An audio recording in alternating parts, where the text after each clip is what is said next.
आप सभी का हमारे YouTube चैनल मैथ्स स्कूल में स्वागत है।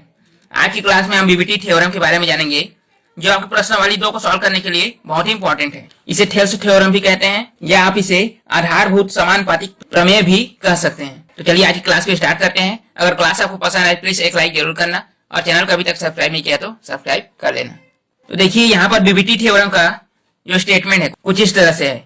यदि किसी त्रिभुज की एक भुजा के समांतर बाकी दो भुजाओं को भिन्न भिन्न बिंदुओं पर प्रतिच्छेद करती हुई एक रेखा खींची जाए तो यह रेखा उन दोनों भुजाओं को एक ही अनुपात में विभाजित करती है।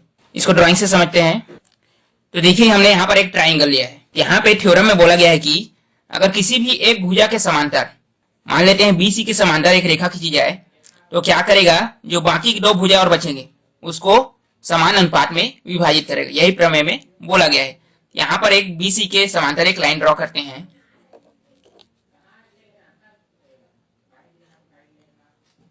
हमने ये लाइन ड्रॉ किया, इसको नाम दे देते हैं डी ई।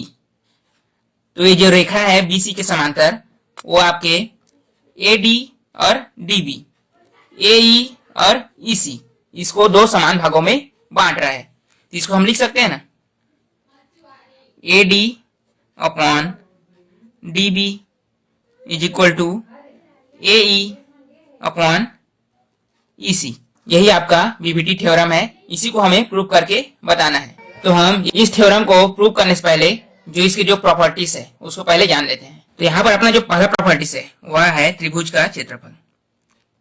त्रिभुज का क्षेत्रफल क्या है? त्रिभुज के क्षेत्रफल 1/2 आधार गुना ऊंचाई, राइट। हम इसको ए बी सी मान लिए। तो अगर हम ए बी सी को एक ट्राइंगल माने, ट्राइंगल ए बी सी का अगर क्षेत्रफल निकालना चाहें तो यहाँ पर हम आधार मान लेते हैं बीसी को। बीसी को आधार मान लिए, इसका क्षेत्रफल किस तरह से होगा 1/2। आधार किसको मान रहे हैं? बीसी को। अब ऊंचाई किस तरह से निकालेंगे? ऊंचाई निकालने के लिए आपको कुछ नहीं करना, बस जिसको आप बेस मान रहे हो, आधार मान रहे हो, उसके सामने का जो भी वर्टेक्स है, अब यह बेस है, इसके सामने का वर्टेक्स कौन बनेगा? ए, राइट। यहां से हमें जो भी बेस है उस पे परपेंडिकुलर ड्रॉ करना है, मतलब एक लंब खींचना है। यहां से हमने एक लंब ड्रॉ किया, ये हुआ, ठीक।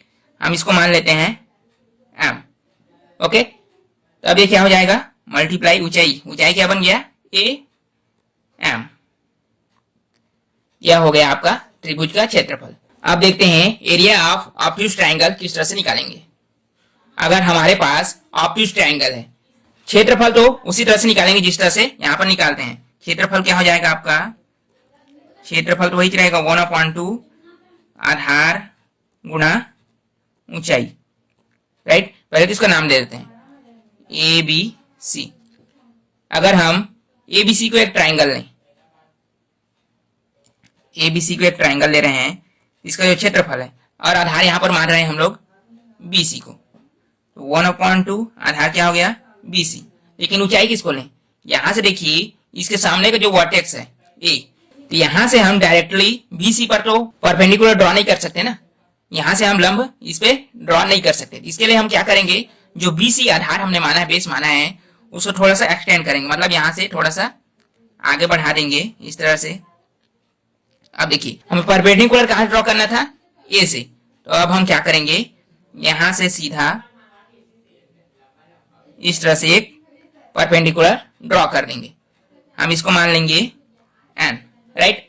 यहां पर ऊंचाई क्या हो गया? अब यहां से ऊंचाई हो गया आपका ए एन, ओके, एन। इस तरह से अगर हमारे पास ऑब्ट्यूज ट्राइंगल मतलब जिसका जो एंगल है वो 90 से अधिक है, तो उस तरह का जो क्षेत्रफल है उसको इस तरह से निकालेंगे। जो बेस रहेगा उसको थोड़ा सा एक्सटेंड करके यहां से हम एक लंब ड्रॉ करेंगे। दो या दो से ऐसा त्रिभुज जिसका बेस एक हो। यहाँ पर देखिए दो त्रिभुज है ना, हमारे पास डी ए बी एक त्रिभुज है और एक त्रिभुज ए सी डी है जिसका बेस यहाँ पर बेस ए डी है दोनों के लिए, ठीक है। और दो समांतर रेखाओं के बीच में है, तो उनका जो क्षेत्रफल होता है वो बराबर होता है। ये आपको याद रखना है। अगर यहाँ पर अभी दो बनाए है ना, अगर इसी को बेस मानकर यहां से एक त्रिभुज और बनाते हैं, ऐसे करके बेस मान लिए किसको, एडी को। यहाँ पर हम इसको मान लेते हैं ई। यहाँ पर भी जो त्रिभुज बना है बाकी दो त्रिभुजों के जो क्षेत्रफल है उसके बराबर होगा, राइट। इसको आप 9th क्लास में पढ़े थे। हम इसको लिख सकते हैं ना, ए बी डी का जो एरिया है, एरिया ऑफ एडीबी बराबर है किसके, ए सी डी के, area of A C D, right. या आप लिख सकते हो कि जो भी यहाँ पे त्रिभुज है वो ए ई डी के भी बराबर हो सकते हैं। तो हम इन सभी के यूज करके बीबीटी थ्योरम को प्रूव करते हैं। चलिए, इसके लिए हमने एक ट्राइंगल लिया है एबीसी, उसके बाद हमने बीसी के पैरेलल या समांतर एक लाइन ड्रॉ किया जो ए बी को डी पर और ए सी को ई पर काट रहा है या ब्रेक कर रहा है। और हमें प्रूव करके बताना है कि A D upon B D बराबर है A E upon E C, मतलब A D D B A E E C के बराबर है। मतलब जो लाइन ड्रॉ किए हैं वो इन दोनों को बराबर भागों में बांट रहा है। तो हम यहाँ पर 4 साइड निकालेंगे, ए D D B A E E सी, और इसको निकालने के लिए हम एरिया ऑफ ट्राइंगल का यूज करेंगे। यहाँ पर तो ट्राइंगल बन रहा है लेकिन नीचे में यहाँ पर ट्राइंगल नहीं बन रहा है, इसको थोड़ा ड्रॉ करते हैं। तो अब देखिए हमारे पास 3 ट्राइंगल है, 1 और 2 और ये वाला तीसरा। तो यहाँ पर अगर हम ए डी ई को एक ट्राइंगल माने और ए डी को बेस मानते हैं, यहाँ से इसके जो सामने का वर्टेक्स है वो क्या है, ई। तो ई से हम यहाँ पर इस पे एक परपेंडिकुलर ड्रॉ करेंगे जो उसकी ऊंचाई बनेगी, राइट। और दूसरा, अगर ए ई को हम अगर बेस माने तो इसके जो सामने का वर्टेक्स है क्या, डी, अगर हम यहाँ पर परपेंडिकुलर ड्रॉ करें तो ए डी के लिए हाइट क्या बन जाएगा, यहाँ पर जो परपेंडिकुलर ड्रॉ कर रहे हैं वो ए ई के लिए हाइट हो जाएगा, राइट। अब देखिए यहाँ पर ई डी बी जो ट्राइंगल है वो एक ऑब्ट्यूज ट्राइंगल है, राइट। तो इसका हम हाइट किस तरह से निकालेंगे, अगर हम डी बी को बेस मान रहे हैं तो डी बी की बेस को क्या करेंगे, थोड़ा सा एक्सटेंड करेंगे और यहाँ पर डी बी के जो सामने का वर्टेक्स है ई से हम एक परपेंडिकुलर ड्रॉ करेंगे जो उसका हाइट बनेगा, राइट। यहाँ पर ई एन आपका जो ई डी बी ट्राइंगल है उसका हाइट हो जाएगा। और देखिए यहाँ पर डी ई सी, यह भी क्या है, एक ऑब्ट्यूज ट्राइंगल है। तो इसको क्या करेंगे हम, यहाँ से भी ईसी को हमने क्या माना, बेस माना, तो ईसी को हम थोड़ा सा एक्सटेंड करेंगे और इसके सामने का जो वर्टेक्स है क्या, डी, यहाँ से हम एक परपेंडिकुलर ड्रॉ करेंगे। यहाँ पर डी एम डी ई के लिए क्या हो जाएगा, हाइट हो जाएगा, राइट। तो चलिए अब हम सॉल्व करना स्टार्ट करते हैं। तो सबसे पहले हम ए डी ई का क्षेत्रफल निकालते हैं। ट्राइंगल ए डी ई का क्षेत्रफल क्या होगा, 1/2 आधार किसको मान रहे हैं, एडी को, एडी मल्टीप्लाई क्या हो जाएगा इसका हाइट। तो एडी के सामने को वर्टेक्स है ई और ई से हमने परपेंडिकुलर ड्रॉ किया क्या, ई एन। तो ई एन क्या बन गया यहाँ पर, हाइट, राइट। या इसको हम लिखना चाहे तो लिख सकते हैं area A D E is equal to 1/2 multiply A D multiply E N. इसी तरह से हम ए ई डी का क्षेत्रफल निकालते हैं, area of A E D क्या हो जाएगा, 1/2। अब देखिए यहाँ पर हम बेस मान रहे हैं ए ई को, ए ई, तो ए ई को हमने बेस माना, इसके सामने का जो वर्टेक्स है डी, यहाँ से हमने परपेंडिकुलर ड्रॉ किया है डी एम, ये क्या हो जाएगा आपका हाइट, डी एम। हम इसको समीकरण 1 मानते हैं, इसको समीकरण 2। अब इस वाले ट्राइंगल से निकल गया। अब क्या करेंगे हम, अब हम लेते हैं बी डी ई ट्राइंगल को, इस वाले ट्राइंगल को लेंगे, यहाँ पर हम बेस मानेंगे किसको, बी डी को, राइट। बी डी के सामने का वर्टेक्स क्या है, ई से हमने परपेंडिकुलर ड्रॉ किया क्या, ई एन।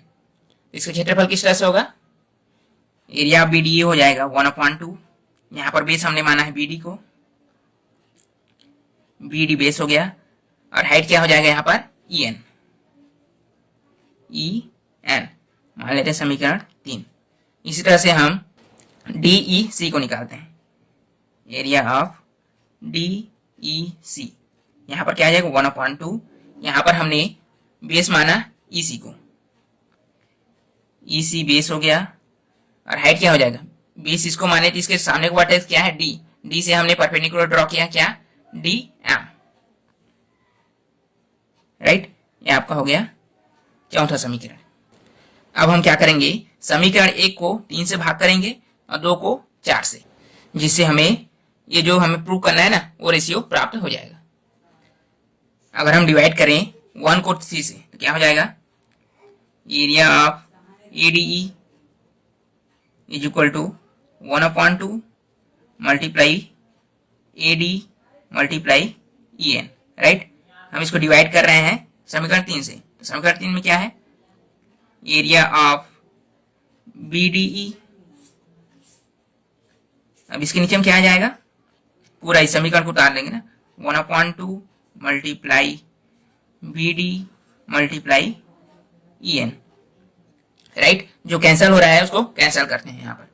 यहाँ पर 1/2 कैंसिल हो, ये कैंसिल हुआ और ये कैंसिल हो जाएगा और ये कैंसिल हो जाएगा, बचेगा क्या, AD अपॉन BD।